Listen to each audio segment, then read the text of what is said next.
Përshëndetje edhe një herë, këtë radhë mirë se vini në rubrikën Opinion. Përpara se të nisim bisedën me të ftuarin, dua t'ju njoh me një kronik pasi policia e Lezhës ka sekuestruar mbi 500 kg mish të kalbur, i cili do tregtohej në fast foodet dhe restorantet e Shëngjinit. Në pranga është vënë tregtari nga Kosova, Arsim Qurdina, i cili e përpunonte mishin në një punishte në Tiranë dhe kishte mungesë totale të sigurisë ushqimore. Ndiqni kronikën dhe do kthehemi me të ftuarin në studio për të mësuar më shumë rreth rrezikshmërisë së ushqimeve, por jo vetëm që na rrezikojnë seriozisht jetën.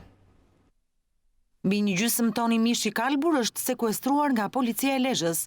Kjo sasi e madhe mishi ishte destinuar për të shitur në fast foodet dhe restorantet e Shëngjinit, por policia ka arritur të kapë në flagrancë 55 vjeçarin Arsim Qurdina.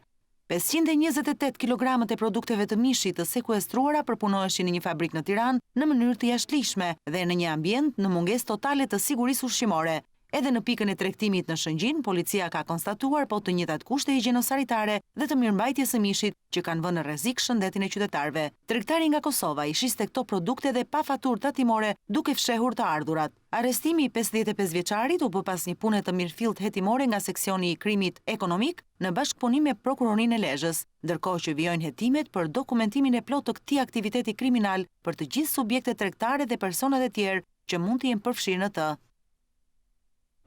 Me mua në studio është të bashkuar mjeku i mirënjohur Pëllumb Pipero. Zoti Pipero, faleminderit që jeni në News 24. Faleminderit që më ftuat. Përshtypja e parë, kur pat ato pamje me atë mishin të hedhur në tokë, çfarë sigurie ushqimore kemi, sa të rrezikuar jemi me këto ushqime që ne marrim? Përshtypja e parë është që pasojat e një ushqimi të pasigurt, në këtë rast mishi, i vuajnë qytetarët, po i vuajmë edhe në mjekët ose i vuajnë spitalet. Çka do të thotë që qytetarit duke konsumuar një ushqim të pasigurt apo një ushqim në këto kushte, do thosha jo normale fare, është pak të thuash jo normale, mund të intoksikohet, mund të helmohet, mund të marrë një sëmundje edhe më të rëndë, shpesh të rrezikshme për jetën, e ndërkohë spitali apo dhe mjeku edhe personeli shëndetësor gjendet para një fluksi të madh rastesh, të cilat jo gjithnjë janë të lehta, jo gjithnjë janë të përballueshme, jo gjithmonë kemi kapacitetet për të përballuar, sepse natyrisht neve llogarisim apo mbështetemi në statistika edhe për planifikimin. Do të thosha që disa herë në studion tuaj apo në studio tjera kemi përmendur faktin që shumë qytetarë konsumojnë ushqime të pasigurta, shumë ofrues të shërbimeve sociale apo të ushqimit nuk i ruajnë, nuk i përpunojnë, nuk i mbajnë në kushte frigoriferike ushqimet, nuk përpunojnë ushqimet freskëta, madje japin ushqime të ruajtura jashtë standardeve dhe të mbajtura shumë ditë, e pastaj na ndodhin në raste si Elbasanit apo si Tiranës me toksikoinfeksione, intoksikacione, gastroenterite, enterite, të cilat, për të thënë të vërtetën, shërbimi i sëmundjeve infektive për të rriturit, po dhe asaj pediatrike, po dhe spitalet rajonale i vuajnë çdo ditë. Specifikisht nga mishi i kalbur, çfarë pasoja sjell në organizmin e një njeriu nëse konsumohet, paktën në këto ditë të nxehta? Helmimi është i pari, besoj, për sa i përket. Varet nga ngarkesa mikrobike që merr një mish i ruajtur në këto kushte apo i dëmtuar apo jashtë standardeve. Do thosha, të gjitha sëmundjet bakterore që transmetohen përmes mishit të pagatuar mirë apo të paruajtur mirë janë të mundshme. Mund të kemi salmoneloza, mund të kemi një brucelozë, mund të kemi sëmundje tjera edhe më të rënda se sa këto, duke përfshirë, siç e thash, toksikoinfeksionet apo intoksikacionet. Dhe kur flas për toksikoinfeksione, flas për gjendje shumë të rënda shëndetësore për pacientë që marrin një dozë të lartë helmi në gjuhën popullore apo toksina është prodhuara nga bakteret, në këtë rast në ushqimin apo në mishin në rastin konkret, dhe rrezikshmëria për shëndetin e qytetarit është shumë e lartë.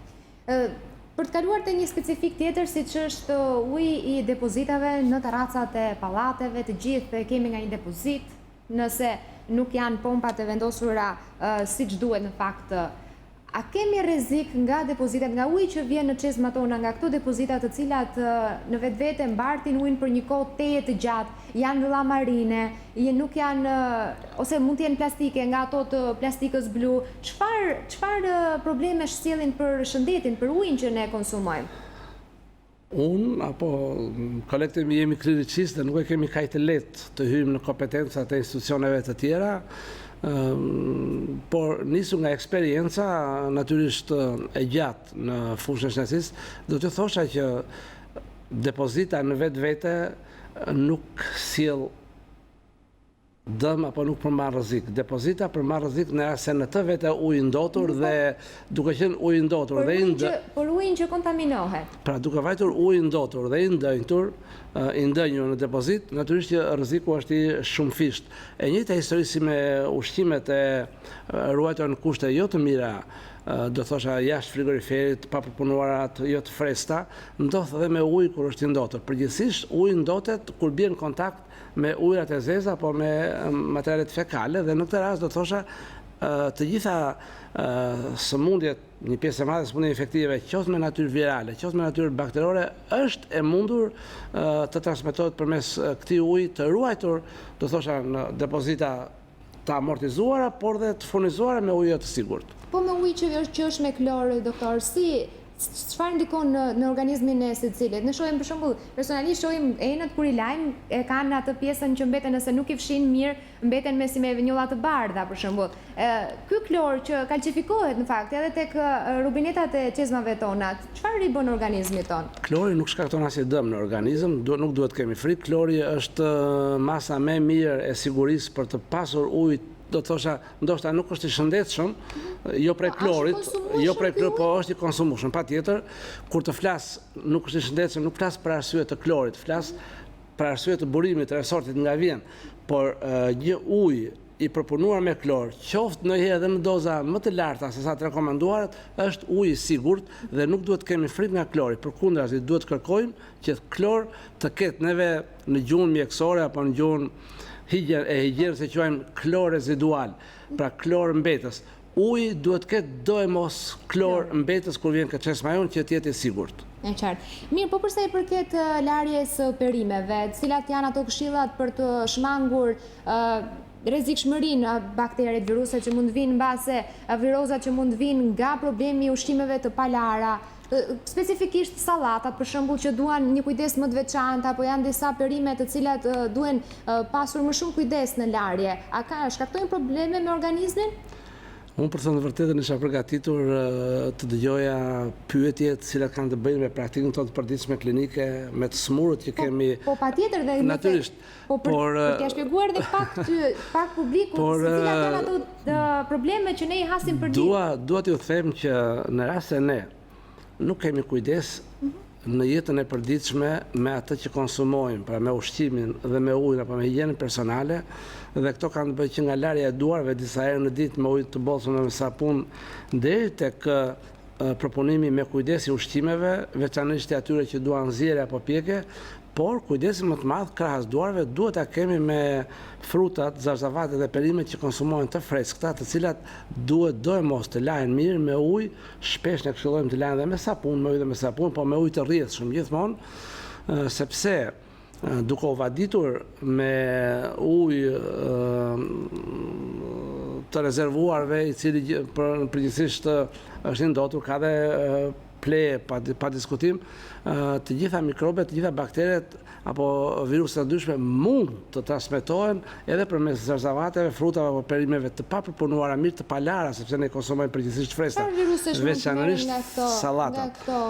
Ju thash dhe pak më përpara, përmes ujit mund të transmetohen të gjitha viruset, ato që neve i dëgjojmë për ditë, enteroviruse, noroviruse, virusi hepatitit viral A e të tjera, po ashtu mund të merren edhe bakteret të ndryshme siç janë salmonella, toksoplasmoza, pse jo virus. Si problematika, si raste më të shumta në spital, kush vin më shumë?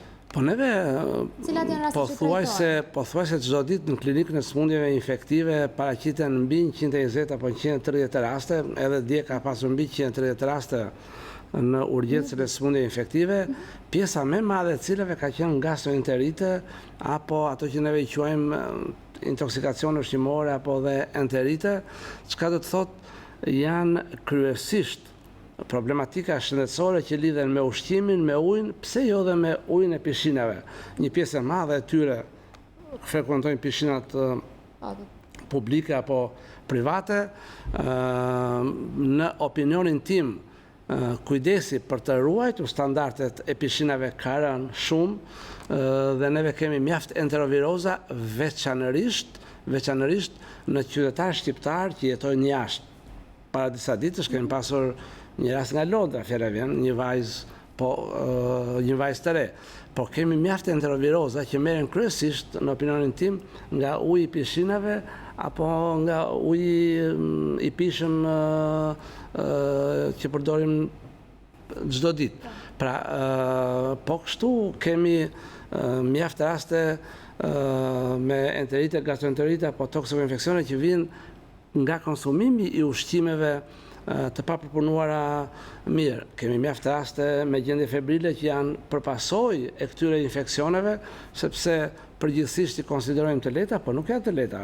Format që vinë në spital janë nga mesatare deri të rënda, çka do thotë që shoqërohen jo vetëm me temperaturë të lartë dhe me dobësi të përgjithshme trupore, por shoqërohen me të vjella, shoqërohen me diare, shoqërohen me hipotension, me rënje të volumit të lëngjeve qarkulluese në organizëm, pse jo ndonjëherë edhe me atë që neve quajmë goditje apo shok hipovolemik nga humbja e lëngjeve.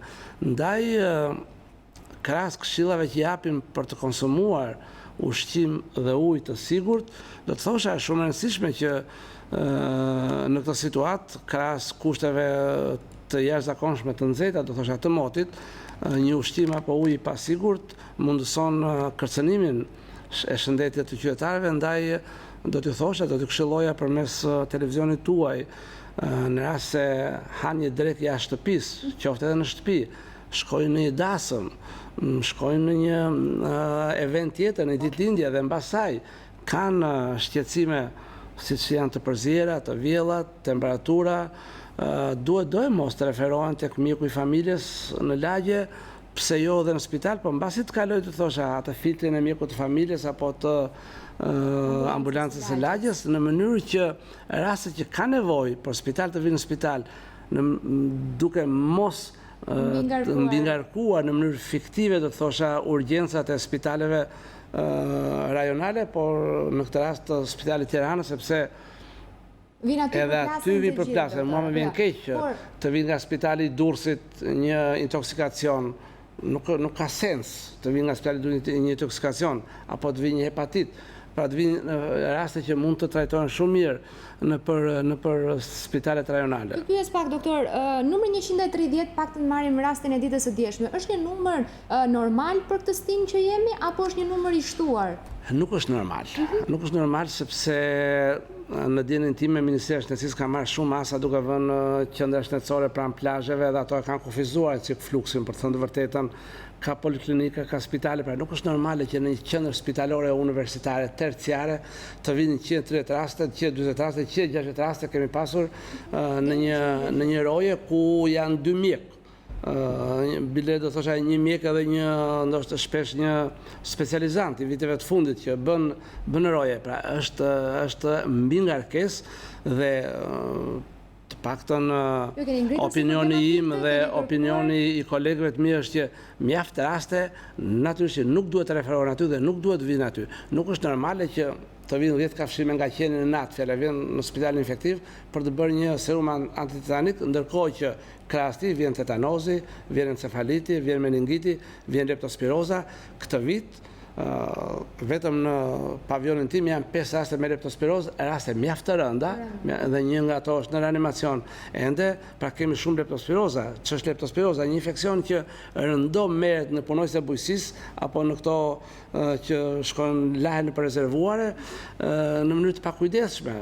Punojnë pa çizme në bujqësi apo punojnë pa doreza, fusin dorezat ato duart pa doreza në tokë. Dhe natyrisht që me leptospirozën populli e quan sëmundja e miut, por ajo sëmundja e miut na bën apo e bën spitalin infektiv në thonjza të rrënqethet kur vjen aty, sepse janë raste mjaft të rënda ndonjëherë. Është kjo dhe sëmundje është e transmetueshme, mund të merret me kontakt me personin e infektuar? Kryesisht merret në kontakt me ujërat e ndotur, apo me tokën e ndotur, apo... Një person që e mbart infeksion nuk mund ta përcjell tek një person tjetër? Jo, burimi infeksioni janë minjt, apo janë këto kafshët e tjera të kësaj gjinje brejtësit në përgjithësi, të cilët e eliminojnë me urinë vazhdimisht dhe duke në kontakt me ujërat e ndotur, edhe një lëkurë në dukje e shëndosh është port hyrje, aq më tepër mukozat apo e syve, apo konektivat e syve, apo mukozat e gojës, apo të hundës. Pra, dua të them që në jetën e përditshme ne jemi të rrethuar potencialisht nga rreziqe të shumta, por e kemi të mundur që duke pasur informacionin e nevojshëm të marrim dhe masat e nevojshme mbrojtëse në mënyrë që të mos infektohemi, të mos rrezikohemi nga sëmundja, sepse jo të gjitha sëmundjet janë të shërueshme dhe jo gjithmonë edhe një sëmundje duke e lehtë është e shërueshme. Është e ndërlikuar. Mirë, përsa i përket kapacitetit, doktor, keni kërkuar shtim të stafit, bluzave të bardha? Unë do të thosha që deri tani neve kemi përballuar, por në çdo kohë që i kemi kërkuar drejtorisë të shtohen kapacitetet, drejtoria ka gjetur mundësinë që her pas here të na ndihmojë me personel shtesë, edhe pse jo gjithmonë është e mundur apo është e lehtë. Disa infermierëve po ikën në Gjermani për shembull, kërkon të aplikojë për andej. Çfarë ka mbetur për këtu? Infermierët që ikën në Gjermani nuk janë pjesë e stafit tonë, se ne i mbajmë mirë infermierët, kështu që janë të kënaqur. Mirë, ky është një lajm i mirë që tek avioni infektivit infermierët qëndrojnë. Po.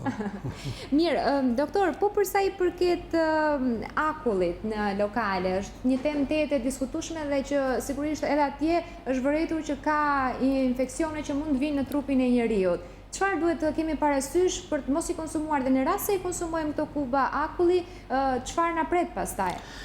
Unë jam një nga zërat që kam ngritur problemin e akullit, mbështetur në eksperiencën e përditshme klinike, por edhe në eksperiencën e kaluar, dhe e kam përmendur disa herë, e përmendë në studion tuaj që ne specialistët, ne klinicistët, përpara një të smuri me një smundje infektive, gërmojmë, si të thuash, edhe në aspektet epidemiologjike.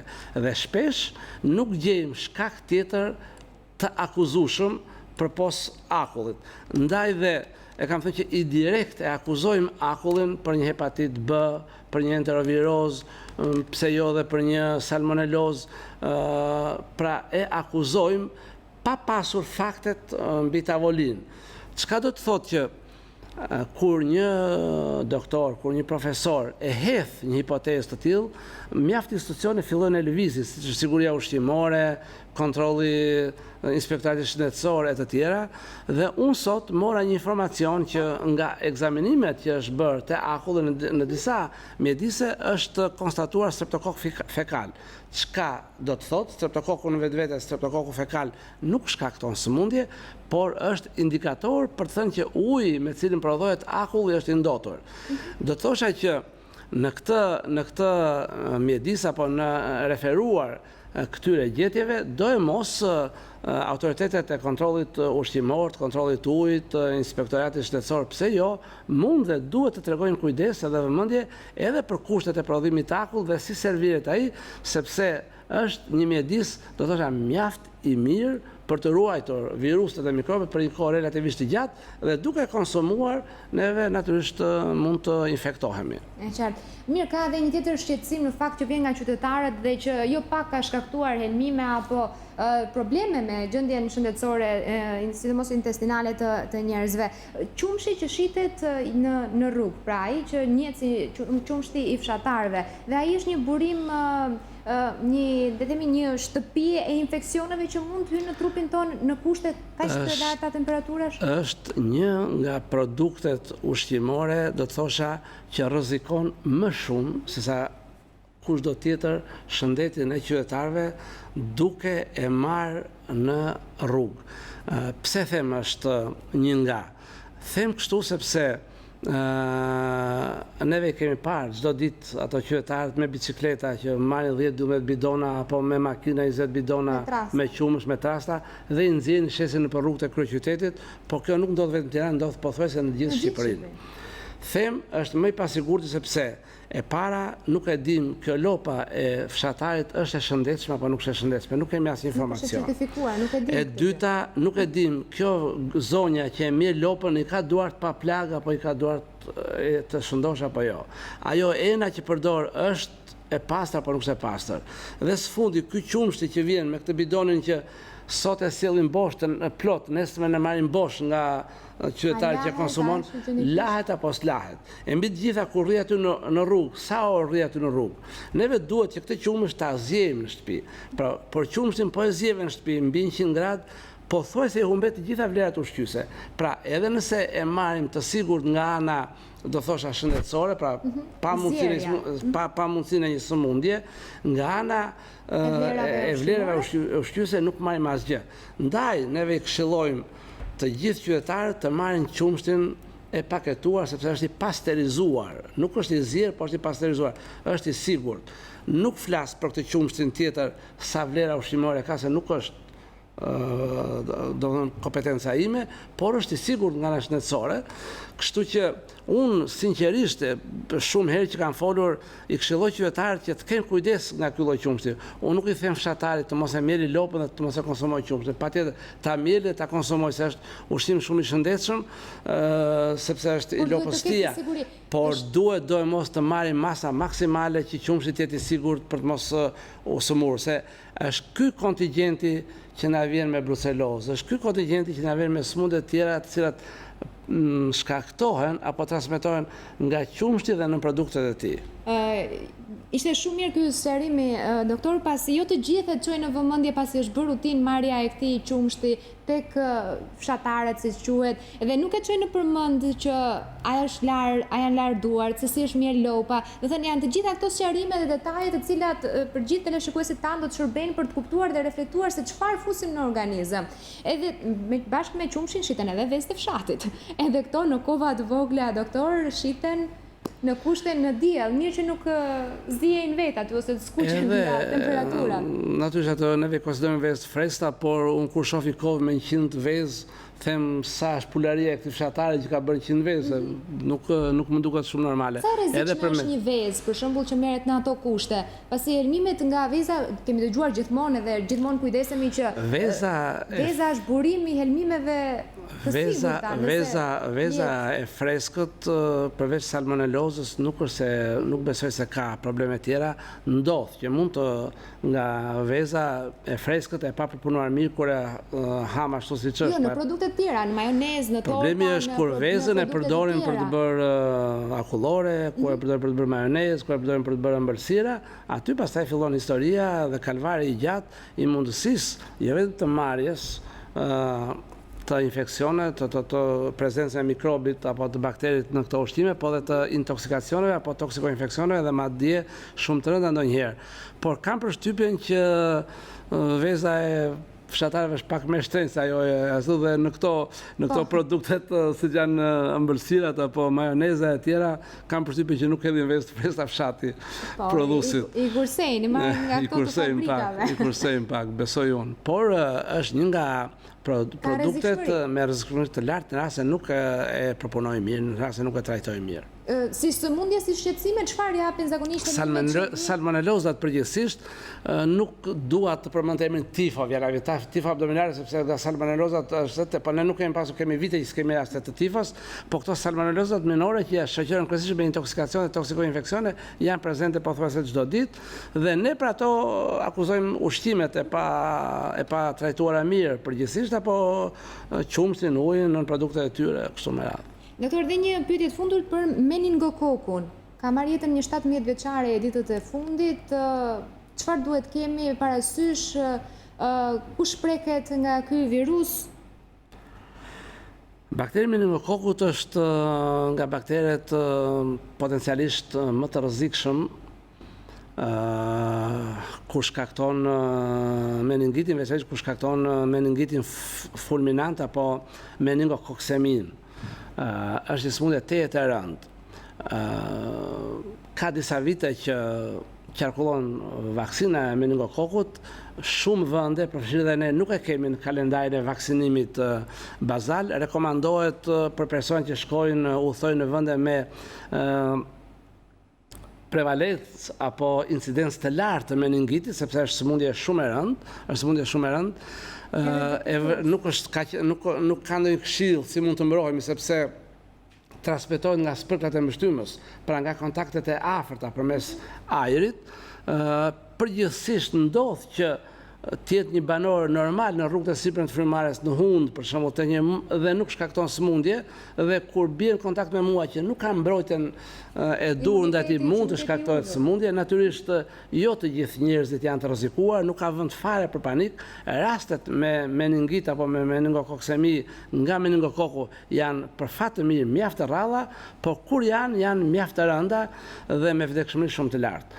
E vetmja këshill që mund t'ju jap prindërve për fëmijët, për veten e tyre apo për të moshuarit, sepse kryesisht prek të rinjtë të moshuarit, është që në çdo rast kur duke qenë, le të themi kështu, mirë e bukur, se thotë si rrufeja në qell të hapur, fëmia apo prindja apo një rritur ankohet, por kam dhimbje koke, kam marrë mend, kam temperaturë, jam si kputur, fillojnë dalin ca njodha në lëkurë, gjë më e mirë që mund të bëjnë dhe duhet të bëjnë është të referohen te mjeku. Të referohen te mjeku 1 minutë më parë, nuk pret puna për 1 orë, 1 minutë më parë, në mënyrë që të ofrohet ndihmë shëndetësore sa më shpejt jetë e mundur. Sa më shpejt fillojmë mjekimin, aq më të mëdha janë përfitimet dhe kursimet e jetëve. Qartë, ndonjë virus që po sillet vërdall nëpër Shqipëri tani, nga se mund të kemi frikë?